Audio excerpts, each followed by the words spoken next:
السلام علیکم ناظرین، میں ہوں آپ کا ہوسٹ نعمان شاہ۔ ناظرین، پاکستان میں یہ بحث سیکولر اور لبرل لوگوں کی طرف سے بہت زیادہ کی جاتی ہے کہ قائد اعظم ایک سیکولر لیڈر تھے اور ایک سیکولر ریاست بنانا چاہتے تھے۔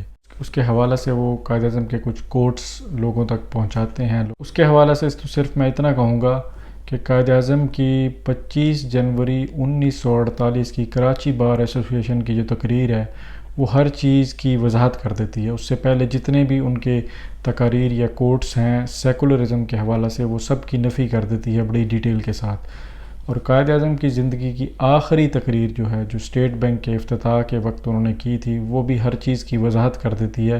وہ اسٹیٹ بینک کی ویب سائٹ پر بھی موجود ہے۔ میں اس کی ڈیٹیل میں نہیں جاؤں گا، میں یہاں پر کچھ اور نقطہ بیان کرنا چاہتا ہوں آپ سب کے سامنے۔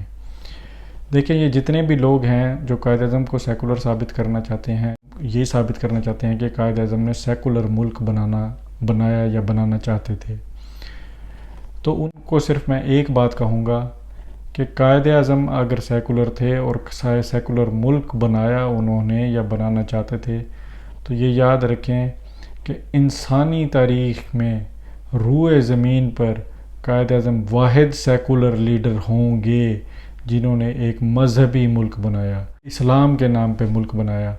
اس کے علاوہ پوری تاریخ انسانی میں کوئی سیکولر لیڈر نہیں ایسا گزرا جس نے مذہب کو ترویج دی اور مذہبی لوگوں کا مقدمہ لڑا ہو۔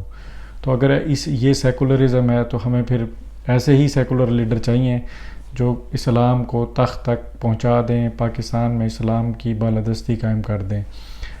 اب نقطہ یہاں پہ میں یہ بتانا چاہتا ہوں کہ یہ لوگ جتنے بھی یہ بحث کرتے ہیں ان کے پاس وہ اس چیز کی کبھی نفی نہیں کرتے کہ جو مسلمانوں کی جد و جہد تھی پوری وہ اسلام کے نام پر تھی، یعنی ہم نے ہندوستان سے آزادی اسلام کے نام پر حاصل کی، اس چیز کی وہ نفی نہیں کر سکتے۔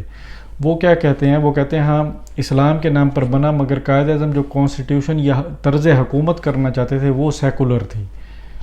تو ان کے لیے میں یہ جواب دوں گا کہ اگر آپ یہ مانتے ہیں کہ مسلمانوں کی جو آزادی کی تحریک تھی اور قائد اعظم نے اس تحریک کو جو چلایا وہ اسلام کے نام پر چلایا اور مسلمانوں نے ہی مدد کی، علماء نے، پیران عظام نے اور جتنی بھی ریلیجس لوگ تھے سب نے قائد اعظم کی مدد کی پاکستان بنانے میں، تو نظریہ تو آپ مان رہے ہیں کہ نظریہ تو اسلامی تھا، ٹو نیشن تھیوری، پر آپ کا اعتراض ہے کہ طرز حکومت پر قائد اعظم سیکولرزم کی طرف جاتے، اسلامی آئین نہ بناتے۔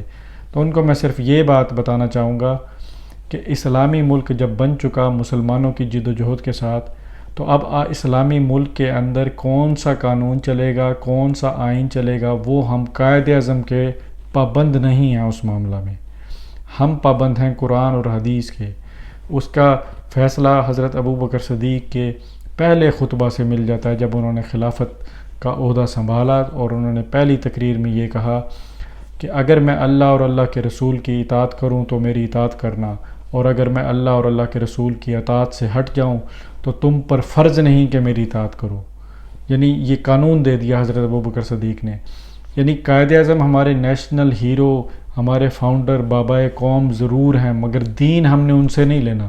کانسٹیٹیوشن ہمارا قرآن و حدیث ہے، یہ قائد اعظم کے کوٹس میں بھی موجود ہے۔ تو پریکٹس ہم کیا کریں گے؟ قرآن اور حدیث سے لیں گے، آئین ہم قرآن و حدیث سے لیں گے، قائد اعظم سے نہیں لیں گے۔ قائد اعظم کے ہم مکلف نہیں ہیں، وہ ہم رسول اللہ صلی اللہ علیہ وسلم کے ہیں۔ یعنی ہم صحابہ کرام اور جتنے بھی ہمارے ائمہ گزرے ہم ان کو بھی رسول اللہ صلی اللہ علیہ وسلم اور قرآن و حدیث کی وجہ سے مانتے ہیں، ان کی پیروی بھی ہم اسی وجہ سے کرتے ہیں۔ تو قائد اعظم کے کوٹس پیش کرنا کہ قائد اعظم سیکولر ریاست بنانا چاہتے تھے، تو قائد اعظم کے کوٹ دلیل نہیں ہیں مسلمانوں کے لیے۔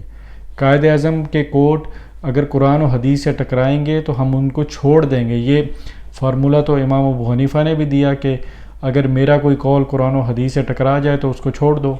تو اسی طرح ہم قائد اعظم سے آئین ہم نے قائد اعظم سے نہیں لینا۔ قائد اعظم کے کوٹس مسلمانوں کے لیے دلیل نہیں ہیں۔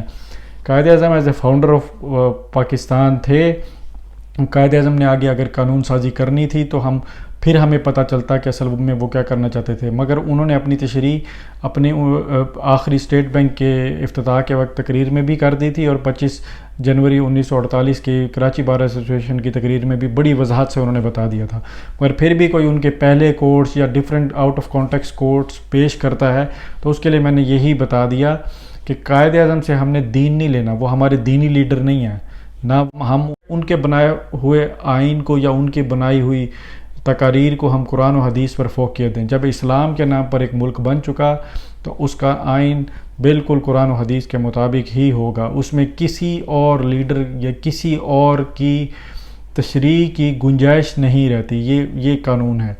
اور دوسری بات یہ کہ اس کی میں سب سے بڑی دلیل یہ دوں گا کہ قائد اعظم نے مسلمانوں کے لیے ملک بنایا کیوں تھا، کہ قائد اعظم یہ جان چکے تھے کہ جو انگریز انتخابی سیاست لے کے آیا سب کانٹیننٹ کے اندر، اس انتخابی سیاست کا مطلب ہے کہ مسلمان ہندوستان میں ہمیشہ تا قیامت غلام رہیں گے، کیونکہ اس میں عددی برتری والا ہمیشہ حکومت کرے گا، یہاں سروں کو گنا جائے گا۔ تو مسلمان اقلیت ہیں تو مسلمان کبھی بھی تخت پر نہیں آ سکیں گے، یعنی اسلامی لا، اسلامی شریعہ کبھی بھی تخت پر نہیں آ سکے گی۔ یہ ایک بڑی بنیادی وجہ تھی کہ قائد اعظم نے سوچا کہ مسلمانوں کو علیحدہ ملک بنا کے دیا جائے تاکہ وہ حکومت کر سکیں وہاں پر، اسلام حکومت کر سکے وہاں پر۔ ہندوستان میں مسلمان اس انتخابی سیاست کے اندر کبھی بھی مسلمان حکومت نہیں بنا سکیں گے، اور یہ قائد اعظم کی بات یہ سچ ثابت ہوئی۔ آج تک ہندوستان کی اسمبلی میں پاکستان سے ڈبل تعداد میں مسلمان موجود ہیں، مگر ان کی سیٹیں 4 سے 5 میکسیمم کسی بھی اسمبلی میں ہوتی ہیں، اس سے زیادہ نہیں ہوتی ان کی سیٹیں۔ تو قائد اعظم کی یہ بات بالکل ٹھیک ہے، اور یہ جمہوریت کا جو یہ فارمولہ یہ وہاں پہ انتخابی سیاست کا آیا تو اس میں مسلمان کبھی بھی حاکم نہیں بن سکتے تھے، اس لیے مسلمانوں کے لیے ایک علیحدہ ملک بنایا گیا۔ بس نقطہ میں نے آپ کو یہ بیان کرنا تھا کہ قائد اعظم ہمارے فاؤنڈر ہیں، ہمارے بابائے قوم ہیں، ہمارے لیڈر ہیں، پاکستان انہوں نے بنایا، مگر قائد اعظم کے اقوال، قائد اعظم کی کوٹیشنز، قائد اعظم کی وہ ہمارے لیے حجت نہیں ہے۔ ہمارے لیے حجت ہے قرآن اور حدیث کے طرز حکومت ریاست کہاں سے لے گی، وہ قرآن و حدیث سے لے گی۔ پاکستان اسلام کے نام پر بنا اور طرز حکومت اس کا قرآن و حدیث سے لیا جائے گا۔ اور جہاں تک عملی اقدام کا تعلق ہے تو قائد اعظم نے جو سب سے پہلا ڈپارٹمنٹ بنایا تھا وہ ڈپارٹمنٹ آف اسلامک ریکنسٹرکشن کا بنایا تھا۔ اس سے ہمیں پتہ چلتا ہے کہ قائد اعظم کی اولین ترجیح ریاست پاکستان کو اسلام کے مطابق طرز حکومت بنا کر دینا تھا۔ نئے آنے والے ساتھیوں سے گزارش ہے کہ وہ چینل کو سبسکرائب کرتے ہوئے ساتھ موجود بیل کے آئیکن کو بھی دبا دیں۔